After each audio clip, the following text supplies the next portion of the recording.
If you've worked hard to build an online business that makes some money and is profitable and is helping people, then the last thing you want to do is self-sabotage.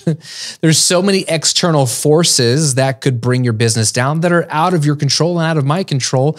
Why would we also allow ourselves to bring our business down, right? So in today's episode, what I want to do is unpack 7 habits that I see people doing that will destroy your online business. It's the last thing I want for you. I want you to have not only a profitable online business, but one that has legs, that has longevity and is sustainable for years to come. Because guess what? 2 people win when your business stays around for a long time. You do, and so do your students. So in today's episode, let's unpack the 7 habits that are destroying or could destroy your online business.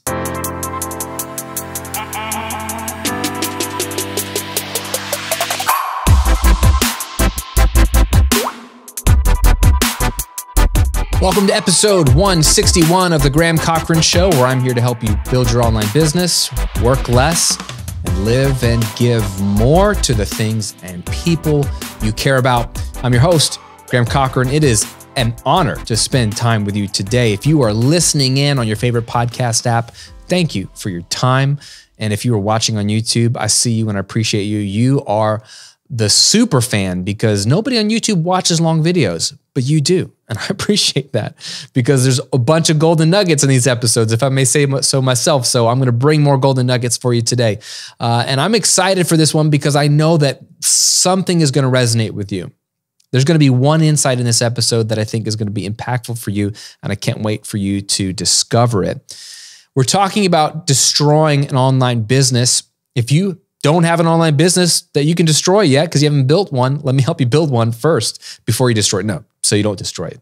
I want to give you my passive income workshop. This is a 45-minute training that's 100% free. Think of it as a little mini course that'll walk you through the 4 components you need to build your passive income stream of $1,000 a month, even if you only have 30 minutes a day to work on it. It's super didactic. It shows you the business model that I use for both of my businesses, what tools, free and cheap, that you can use to get started. And I got a bunch of templates and scripts that you can literally copy as like swipe copy to go ahead and build that online business from scratch. So if you really are ready to dive in, it's a great place to start. I've got a lot of students who have built their entire businesses off of this free workshop. Just go to grahamcochran.com/workshop and you can get started building your online business today. All right. So let's talk about habits because a lot of us have talent. A lot of us will have luck and great opportunities come our way, and the deck will be stacked for us to be successful. But if our habits are bad, we'll self-sabotage. Unfortunately, our lives are the product of habits, whether they're conscious habits or unconscious or subconscious habits. We become our habits, right? That's why, look at the book Atomic Habits. It's been a runaway bestseller and just crushing the competition. Now that I'm an author, I get to see the book scan book data. And in hardcover nonfiction, the amount of books that James Clear's book is selling every week compared to the other bestsellers, it's just like night and day. Talk about 80-20. It's like 4%. It's like the top 4% of all, but it's just insane. There's a reason Atomic Habits sells, because we understand as a culture that we got bad habits that are killing us. And if we could just get some good habits, it could lead to success. And there's a lot of truth to that. We're going to talk about the negative side in online business. So this is specifically for online business owners. There's a lot of habits that could destroy your business. These 7 are particular to online business, but I think they could apply in other places as well. So all I'm asking you to do is listen with an open mind. I'm not trying to scare you or pick on you, but I believe that there's one of these habits that you are likely struggling with. Hopefully none. And if none, let me know in a comment below that you're good to go, and I'll cheer you on. But I believe there's probably one of these that's going to be like, oh, that's me. And my hope is to expose it, shine a little bit of light on it for you today so that you don't unravel or self-sabotage your online business, okay? Here we go. Number 1 habit that will destroy your online business is showing up to work and not knowing what to do. It blows my ever-living mind that I have students and I will not name names, but you know who you are, who roll up to their home office or their laptop in their kitchen or a coffee shop or wherever they work on a Monday or a Tuesday or whenever. And they're like, I don't know what I should do today for my online business. Are you kidding me? You don't know what to do? If anything, you should have the opposite problem. There's too much to do. And usually we're trying to put on our CEO hat and sift through all the crap that everyone says we should do to know what should we actually be working on. But if you show up and you don't know what to do, there's a couple of problems. One, you just may not understand the foundation of what makes this business work. And if so, you should probably go watch my passive income workshop again, if you haven't already, because it will unpack what really matters. I have an entire video towards the end of my course, Automatic Income Academy, that outlines what I call the income engine, the 4 things that you should be doing every week in your business. It kind of answers the question of like, now that I've built a business, what do I do next? Or what do I do regularly? And I put that in the course because I had so many people not know what to be doing. Here's the other fallout. If you don't know what to do, if you show up at your desk and you don't know what to do, then you're going to just do whatever everyone else says you need to do or what's easier to do. You know what's easy to do? Scroll. You know what's easy to do? Check your email. I know, because it's easy for me to do. It feels better to check my email or to scroll through a social media platform. Why? Because I'm looking for a little hit, either the dopamine hit or something interesting, or in my inbox, in the case of email, is somebody interesting emailed me? Am I being asked to come on the Tim Ferriss show? Because I'm waiting, Tim, right? Has Oprah called because she wants to put my book in her book club? I'm waiting, Oprah. That's what I'm looking for in my inbox. And it's addictive and it's not productive. It won't move your business forward. So if you don't know what to do, you will fall prey to doing tasks and work that just aren't really going to move the business forward. And then what's going to happen is you're going to end your day exhausted because you did a bunch of stuff and you won't know what you did. And actually none of it will have moved the business forward, which will only create resentment when your business isn't growing and yet you're exhausted. So my friend, know what you're going to do tomorrow, today. Simple action step. When you leave your home office or close your laptop today, write down on your phone or on a sticky note your top 3 priorities tomorrow. That's it. These are the 3 things I'm going to do tomorrow. And if you have big things you're working on, break them down so that you know what to do each week and what to do each day. And then only one of those little things shows up on your 3 to-dos for tomorrow. No more than 3. If you're doing more than 3, you're insane. You actually can't get it done. Okay. Number 2 habit that will destroy your online business is procrastinating. This could be related to the first one. If you don't know what to do, it could be a result of the first one, or it very well could be you know exactly what you need to do. This is some of you. You know exactly what you need to be working on right now in your business, but for a lot of reasons, you're just avoiding the thing. You're avoiding writing that sales page. Ugh. I know I got to write the sales page, got to write sales copy, but I don't feel like doing that. You're avoiding writing those launch emails. You're avoiding filming your course. You're avoiding getting that lead magnet set up. Avoiding. I get it. You work for yourself now. So there's no one telling you what to do. That's the reason why companies have managers, to manage the employees, to make sure they are doing their job and doing it well and staying on task and on deadline, right? If you don't hire a manager to manage you, which that would be kind of strange, you have to self-manage. And this might be a skill that you don't have yet when you start. I didn't have that skill. I always worked a job. Bosses told me what to do. Managers told me what to do. It was easier that way. It's easy to know what's expected of you, and it's easy to know if you're chugging along like you're supposed to. So when you work for yourself, it's very easy to not do what you need to do because there's no one holding you accountable. It's just you, and you have the right and freedom to say, you know what, I'm going to take a longer lunch break. Heck yeah, go for it. But this is a slippery slope, right?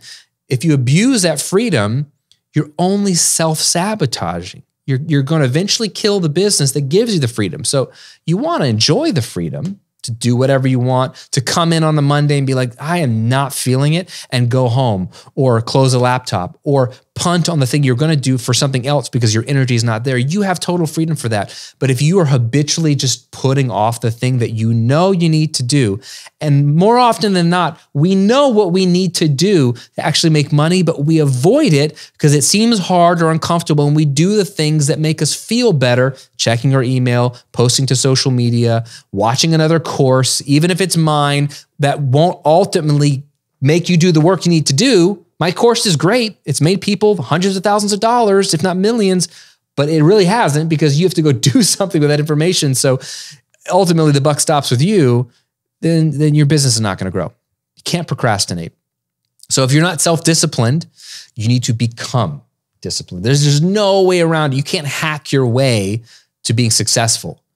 You have to, at some point, just show up and do the work. So know what you need to do, step one, and then show up and have the guts to do it.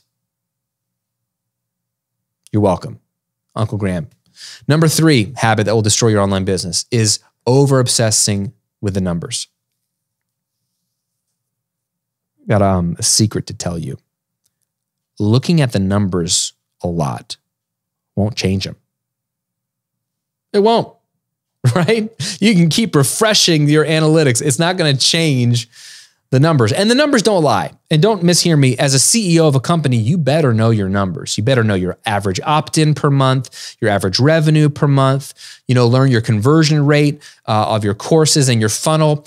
But don't obsess over the numbers, and certainly don't look at them every day. This is for somebody in here. Some of you are looking at your analytics every day, as if that will tell you anything. Did you know that there is no such thing as a trend within 24 hours in online business? You might make $100 one day, $0 the next day. If you are obsessing over that, you're going to be like, why did I make $0 today? I don't know. There's a million reasons why you'd make no sales one day. That happens to me sometimes. Sometimes I get hardly any email opt-ins. It's kind of strange. But you know what? Who cares what happens day to day? I really don't even care what happens week to week. I really only care about monthly averages at the end of the day, which really is like take a year, divide it by 12. There you go.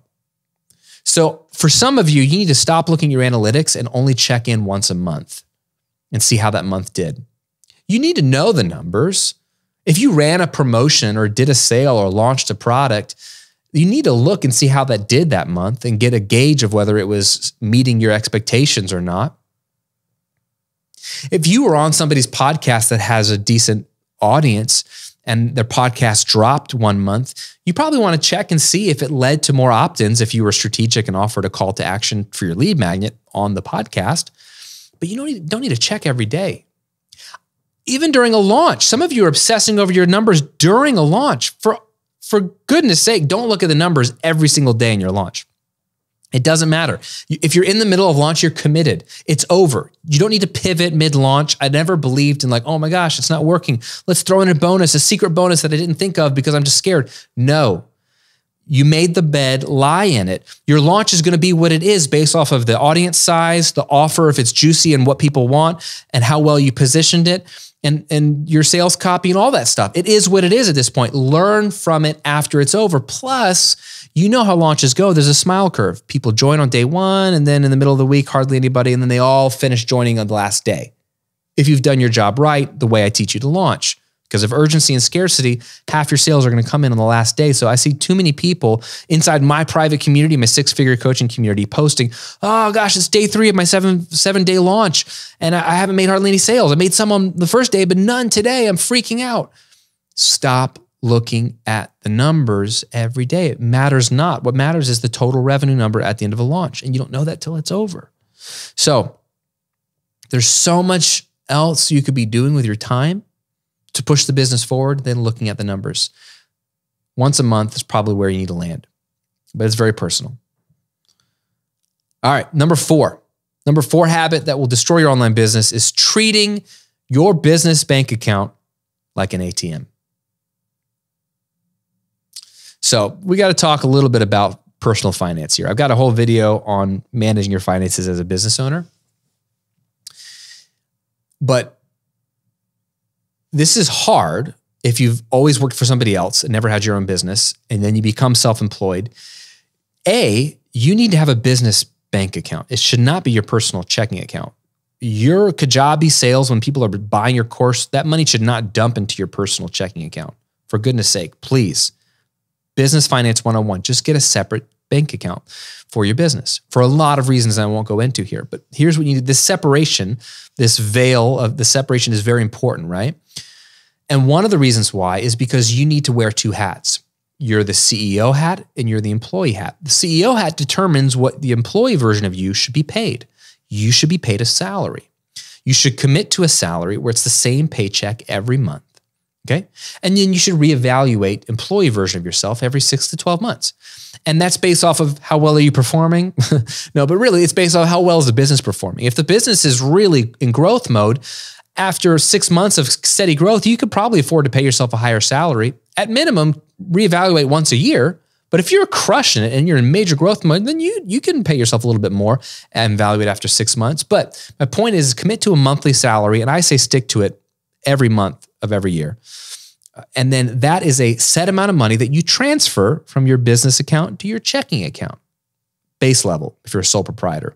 If you're an LLC with a S corporation, then you're going to have a W-2, you're going to have payroll, and you get paid a paycheck, blah, blah, blah. A little more technical, not important until you're making some good money, and talk to your accountant to see if there's some tax savings by becoming an S Corp LLC. But either way, you're getting paid a paycheck. You don't get to just take money out of your account whenever you want. I mean, you could. No one's going to stop you. I wouldn't recommend it. I wouldn't recommend like, oh, I really want to take that trip. You know what? I see some money in my bank account. I'm just going to take it. Now, don't mishear me. The money in your bank account, unless it's set aside for taxes, which I recommend a separate account for taxes if you don't pay every month, that money sitting there probably is mostly profit, assuming you're paying your bills.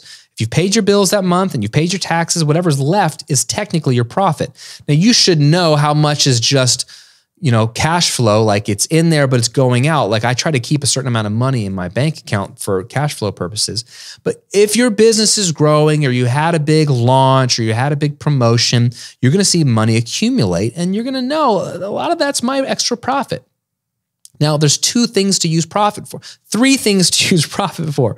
Number 1 is reinvest into your business. So you may want to keep it in there because you might want to upgrade your camera or go to that conference to network or, invest in having a virtual assistant. So don't want to spend all your profit because you might want to reinvest it in your business and it's a tax write-off and it can help your business grow. So keep some of the profit for 1, reinvesting to grow it. Number 2, keep profit in there because you might have a low month or 2 or 7 and you still want to be able to pay your salary.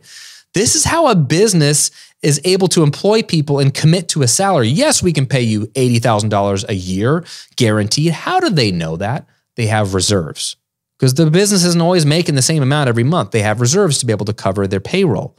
You need to have your own reserves. So part of that profit is reserves in case you have lean months. When you have big months, don't spend all the profit because you might need that profit just to sustain in lean months. That's the second thing that you do with profit. And number 3 is you actually take the profit home in the form of a bonus or a distribution to shareholder. This is your extra money. You deserve it. So once a quarter, reevaluate your profit. If you see a lot of extra profit, take a bonus once a quarter. Move some money from your business account to your personal checking account. And then, yes, great. Now you've got a little extra money. You can take that trip or, replace your car or whatever. I take money out of the business all the time to build my wealth and to do fun things, but it's strategic. And it's only when I know it's not money that I need to reinvest. Money is for taxes, money for bills, or just for buffer for lean months. So do not just pull money out left and right. Wear a CEO hat and an employee hat, have a salary, and keep it above board. Even if you just write out what your salary is, what you're committing to yourself, and when you're going to look at giving yourself a bonus, if you can afford to give yourself a bonus, because you might have a low quarter, you can say, nope, we looked at it, can't afford a bonus this year. Be professional.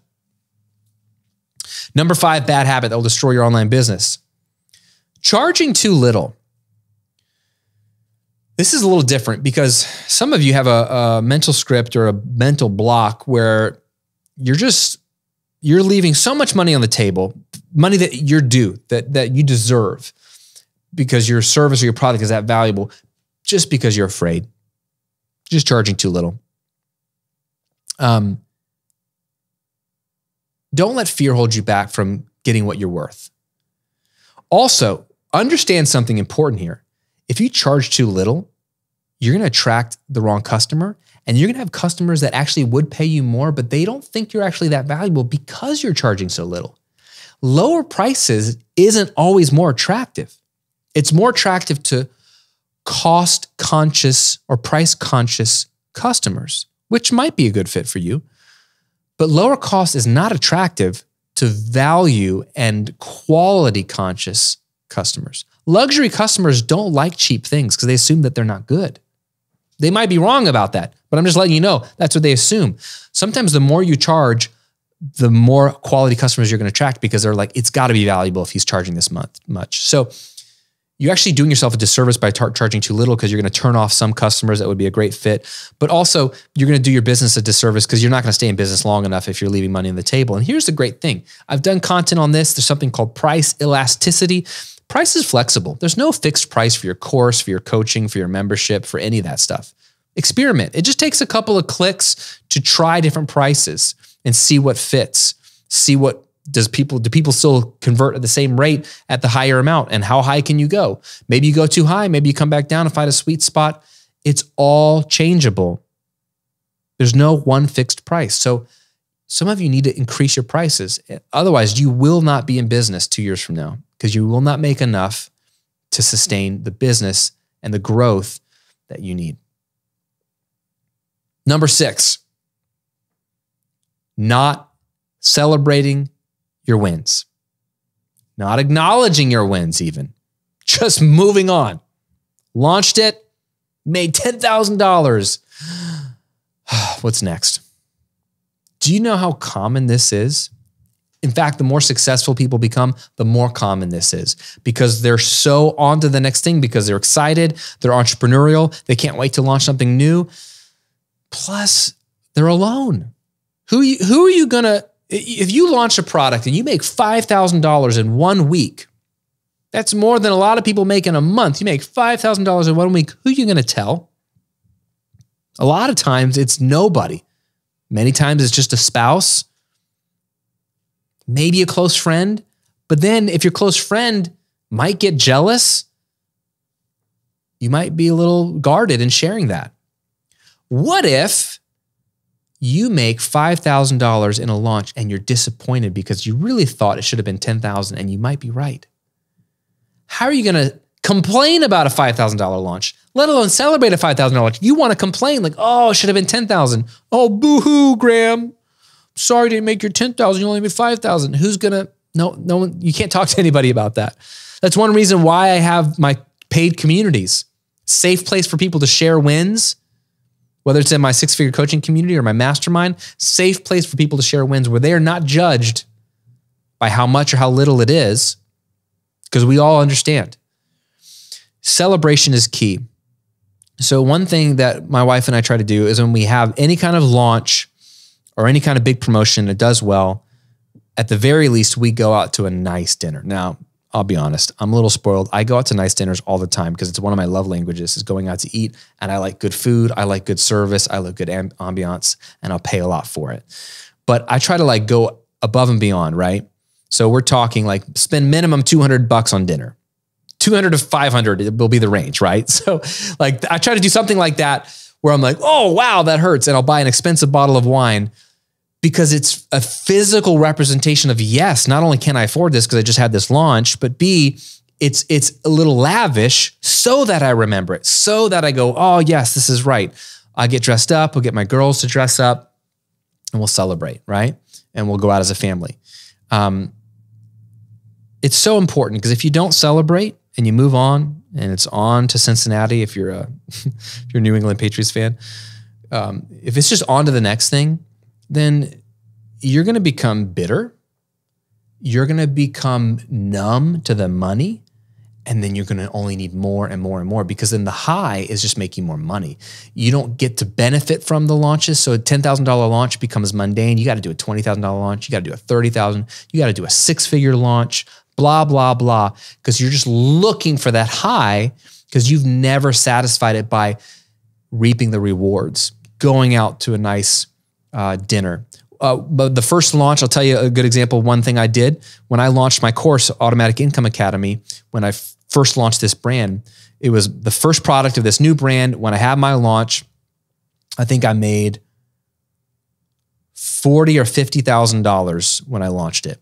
And I remember the first thing I did, and it was my wife's idea. I never would have done it, and it was out of my comfort zone. I bought season tickets to the Tampa Bay Buccaneers football team, right? And I got good tickets, like club level seats that come with all the free food and free drinks at every game, all that kind of stuff. Not a box. I didn't have a box suite. That's next level. One day I'll get there. But got 2 club level seats, season tickets, and I don't know, maybe it was $8,000, $7,000. It's more now that Tom Brady's our quarterback, but depending on when you watch this. But for good seats, I think I paid $8,000 for 2 of them for the season. And I was like, oh my gosh. But then every Bucs game I went to that year or the year after, what do you think I thought of? That launch and that course.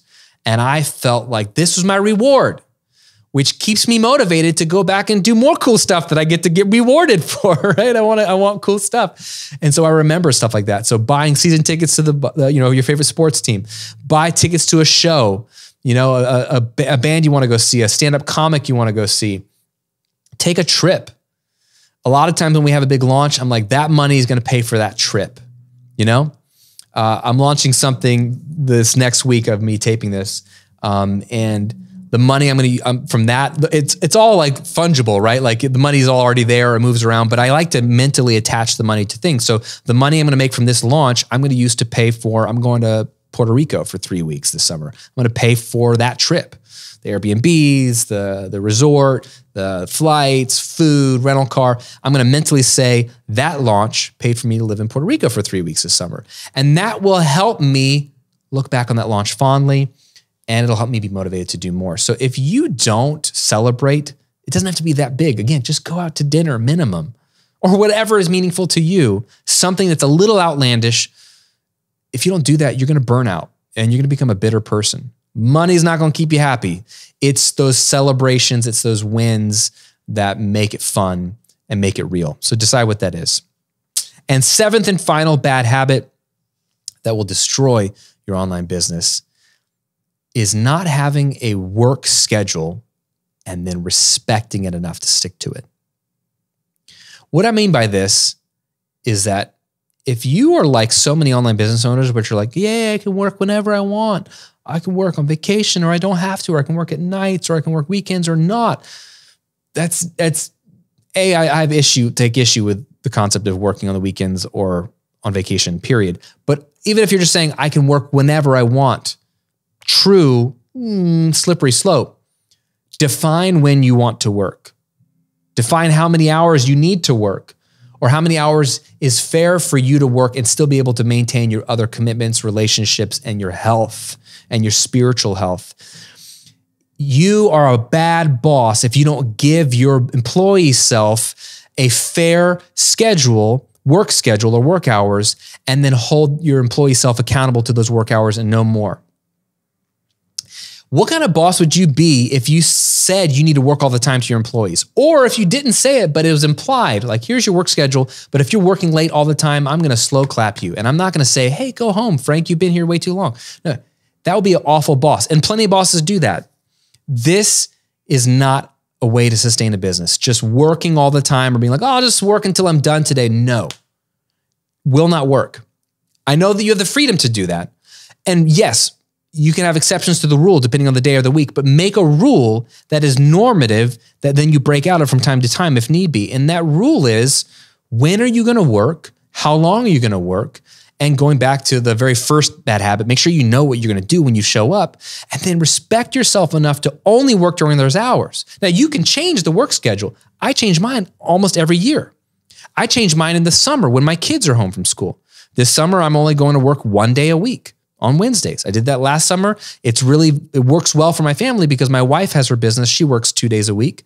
If I only work 1 day a week, then there's someone always home with the kids. So we don't have to have any nannies. We don't have to put them in camps. One of us is always home with the kids, and that's only 3 days out of the week. The other 4 days, I was trying to do the math, how many days are in a week? The other 4 days, we're all together as a family. And then I'm going to take a month-long sabbatical in July anyway. But even if it's just this season, 1 day a week makes sense for me. There were seasons when I worked 4 days a week, and these were the hours. There were seasons when I would work half days every day. There were seasons when I would only work 2 days a week and then not show up the other days. It doesn't matter, but make a schedule, have it written out, and then respect the schedule and run with it for a few months until it's not working, and then reassess the schedule. Otherwise, you're going to keep working over and over and over because it's endless. And there are endless things that you need to do in your business. You quote unquote need to do. Even things that you actually genuinely want to do. That list will never end. And if you don't have a hard end or cap to your day or week, my friend, you will just work all the time. And then guess what? Your family suffers, your friends suffer, your hobbies and passions and interests suffer, your health suffers, and your soul suffers. At what cost? And friend, this entire brand, my entire business is built around the idea of you making as much money as you possibly need to while working as little as possible. So I am not against you making money. I'm just showing you how to do it while working less. So it is possible to reach your income goals while working fewer hours. So there's really no reason to overwork at all. In fact, if you're overworking, it shows just how lazy you are, that you haven't taken the time or done the hard work to sit down and think about what is really necessary in your business, so much so that you're just doing everything with indiscriminate thinking. Do all the things. Hope it sticks. That's lazy. Don't be lazy by overworking. Be smart by figuring out what you need to do, having a work schedule, respecting enough to stick to it, and letting the rest of your life flourish as well. There you go, friend. Those are my 7 habits that will destroy your online business. Please don't do them. But let me know in a comment below if you're watching on YouTube. And if you're just listening to the Apple Podcast or Spotify or wherever you listen to this, say this out loud, write it down, take note of it. Which of those 7 habits are you struggling with? Is it showing up to work without knowing what to do? Is it procrastinating on what you should do? Is it over-obsessing over the numbers? Is it treating your business bank account like an ATM, just pulling cash out whenever you want it? Is it charging too little? Is it not acknowledging or celebrating your wins? Or is it not having a schedule and respecting it? Let me know in a comment below. I'd love to meet you where you're at. I've been guilty of all 7 of these, by the way. All 7. So I'm not picking on you. I'm here to help. And if you need help to dive into business building, you're like, look, these habits sound great. I don't even have a good online business to destroy yet. Let me help you build an online business. You need the foundation set. And that's why I put together this free workshop to help you get paid for what you know, learn how to build $1,000 a month of passive income in just 30 minutes a day. It's free, it's juicy, it's actionable. Just go to the link below if you're watching, or grahamcochran.com/workshop. That's it, my friend. Have an amazing rest of your day. Let's destroy those bad habits before they destroy our business. I'll see you on another episode real soon.